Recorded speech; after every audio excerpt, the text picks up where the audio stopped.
Twitter is so messed up, Elon Musk wants to buy it. The barriers to what's possible. How did you see your buying the company? Does that sort of feed your desire to buy the companies, or how do you see these things sort of come together? And what's your thought process around that?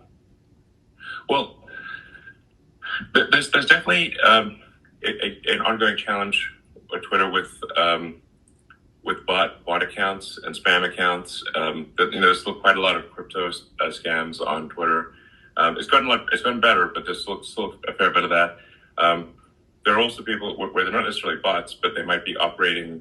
One person's operating hundreds of accounts and trying to make them look like individuals, but they're not. So, I think a